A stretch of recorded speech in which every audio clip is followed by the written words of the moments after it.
Hello बच्चों, good morning बच्चों। मैं शिल्पा विश्वकर्मा और अर्चना वैद्य टीचर, कक्षा छठी अ तथा ब, विषय इतिहास और टॉपिक है इतिहास के साधन, जोगलेकरवाड़ी बीएमसी हिंदी स्कूल नंबर 1।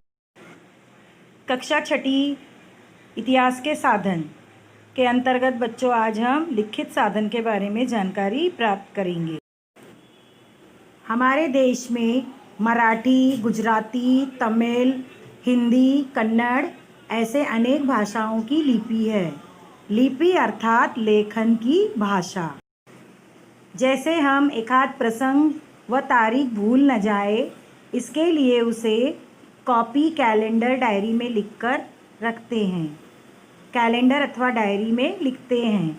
वैसे ही अश्मयुग के मनुष्य ने अपने जीवन के अनेक प्रसंगों और भावनाओं को चित्रों के माध्यम से अभिव्यक्त किया है। प्रारंभ में मनुष्य लिखकर रखने के लिए प्रतीकों और चिन्हों का उपयोग करता था। इन प्रतीकों और चिन्हों से लिपि बनने में हजारों वर्ष बीतने पर मनुष्य को लिखने की कला से अवगत हुआ।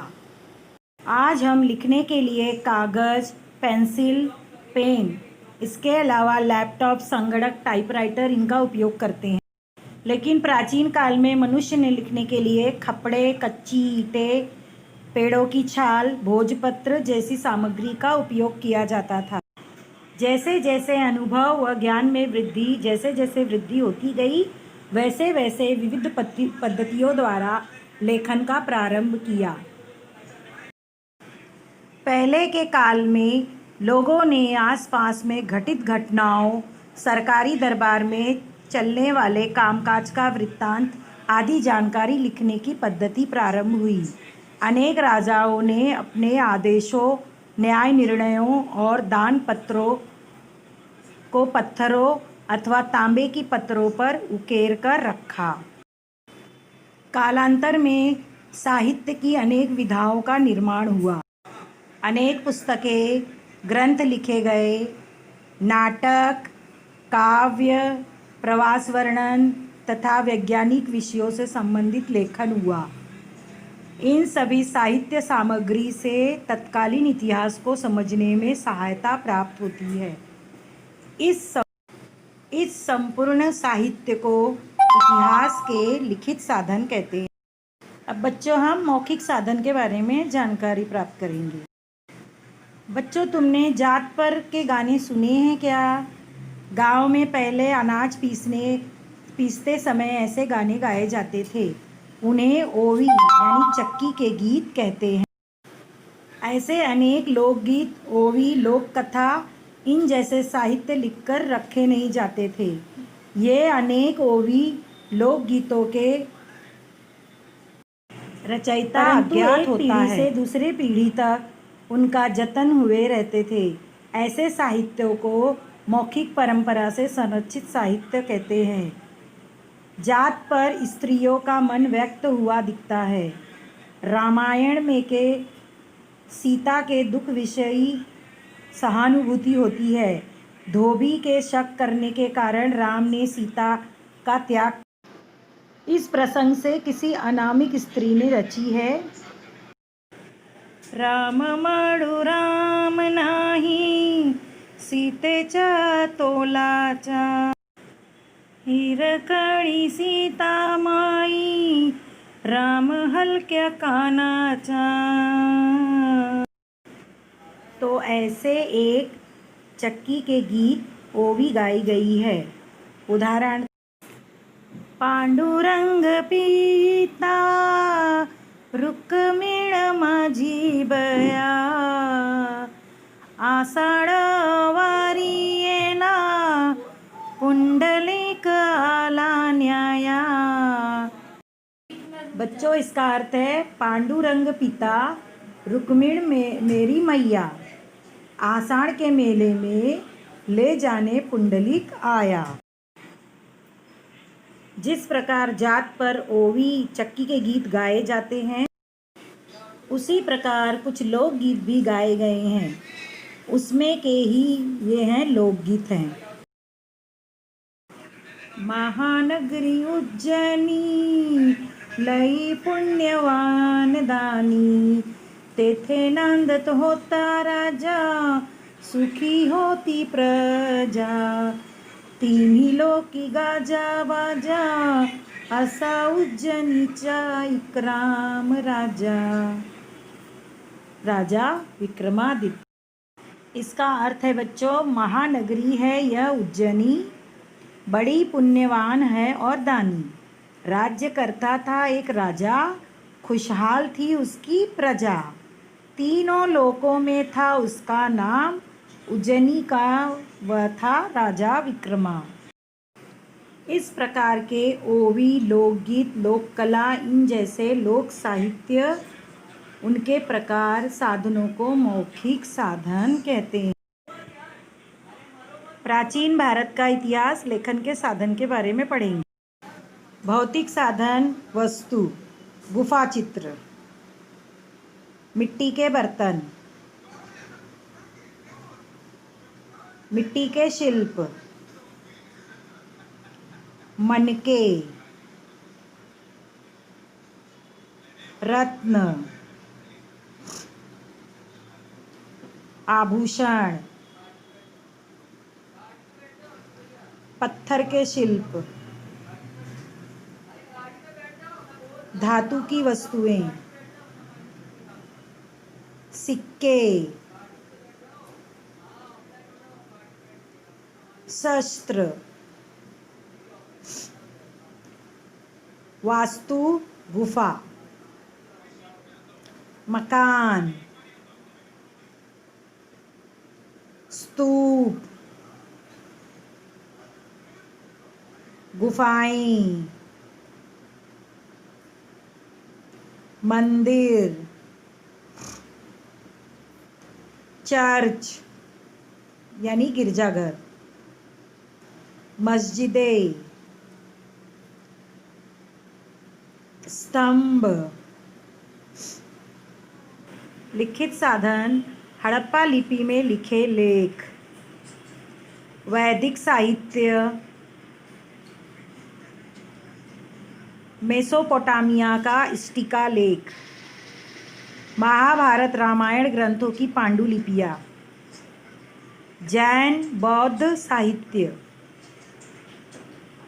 ग्रीक इतिहासकार और यात्रियों का लेखन, चीनी यात्रियों का यात्रा वर्णन, व्याकरण ग्रंथ, पौराणिक ग्रंथ, उकेरे गए लेख। मौखिक साधन, प्राचीन भारत की मौखिक परंपरा द्वारा संरक्षित वैदिक, बौद्ध और जैन साहित्य अब तक लिखित स्वरूप में उपलब्ध है। यद्यपि इन साहित्यों का रूपांतर अब लिखित स्वरूप में हुआ है, फिर भी उनका पठन करने की परंपरा अब भी जारी है। इतिहास के लेखन हेतु जब मौखिक साहित्य का उपयोग किया जाता है, तब उसका समावेश मौखिक साधनों में होता है। प्राचीन भारत के इतिहास लेखन के साधन, भौतिक साधन, वस्तु और वास्तु, लिखित साधन और मौखिक साधन। प्राचीन भारत के इतिहास के साधन के बारे में पढ़ेंगे। अश्मयुगीन काल से ईस्वी सन 8वीं शताब्दी तक का कालखंड भारतीय इतिहास का प्राचीन कालखंड माना जाता है। इस प्राचीन कालखंड की जानकारी पुरातात्विक उत्खनन द्वारा प्राप्त होती है। कई बार उसे प्राप्त करने के लिए हमें उत्खनन करना पड़ता है, कारण वे साधन जमीन के अंदर गड़े हुए या दबे हुए स्वरूप में होते हैं। अश्मयुग की जानकारी पुरातात्विक उत्खनन से मिलती है। उस काल में लिपि का विकास हुआ था, इसके कारण भौतिक साधन का उपयोग कर उस कालखंड की जानकारी प्राप्त करते हैं। भारत के अश्मयुग की जानकारी पुरातात्विक उत्खनन द्वारा प्राप्त होती है।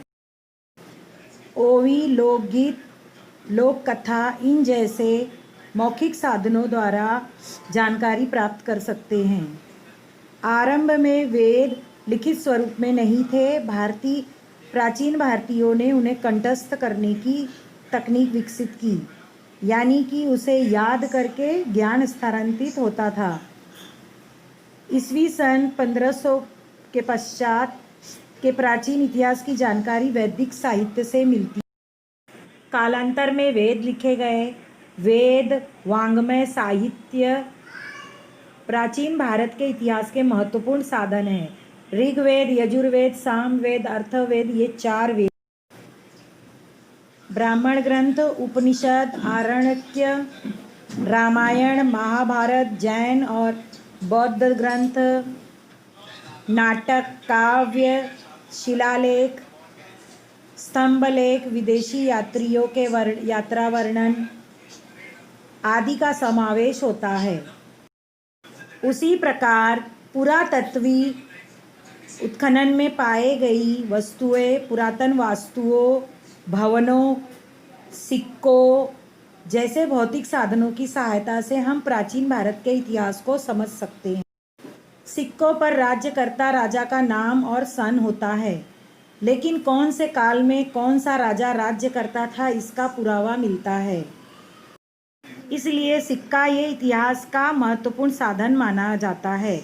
उसी प्रकार सिक्कों का उपयोग करके उस काल के कारीगिरी कितनी प्रगत थी इसका पता चलता है। उस काल की चलन व्यवस्था कैसी थी उसका भी पता चलता है। सिक्कों के लिए सोना, चांदी, तांबे और पीतल इन धातुओं का उपयोग किया जाता था और आगे के काल में कागज का उपयोग किया गया। उसी तरह सिक्कों के पहले कौड़ी, पंख चलन के रूप में उपयोग में थे। बच्चों, अब हम इतिहास के साधनों को उपयोग में लाते समय कौन कौन सी सावधानी बरतनी पड़ती है। इतिहास लेखन में सूक्ष्म विश्लेषण पद्धति को बहुत महत्व प्राप्त है। विविध प्रामाणिक साधनों के आधार पर निकाले हुए निष्कर्षों की एक दूसरे के साथ पड़ताल करनी पड़ती है। कोई लिखित प्रमाण केवल पुरातन होने के कारण वह विश्वसनीय होगा ही ऐसा नहीं होता है। वह किसका लिखा है, क्यों लिखा है, कब लिखा है, इसकी छानबीन करनी पड़ती है। विविध प्रामाणिक साधनों के आधार पर निकाले गए निष्कर्षों की एक दूसरे के साथ पड़ताल करनी पड़ती है। माना कि 2 राज्यों में एकांत लड़ाई होती है तो दोनों राजा के लिखे पत्र अपने अपने अन्नदाता के बाजू लेकर ही पाया जाता है। सत्य खोजना हो तो सभी उपलब्ध पुरावों की छानबीन करनी पड़ेगी। उस लड़ाई के घटना के प्रति तीसरे तटस्थ व्यक्ति ने कुछ लिखा होगा, उसे भी विचार में लेना पड़ता है, यानी कि सच्चाई की ओर इतिहास तक पहुंचा जा सकता है। धन्यवाद।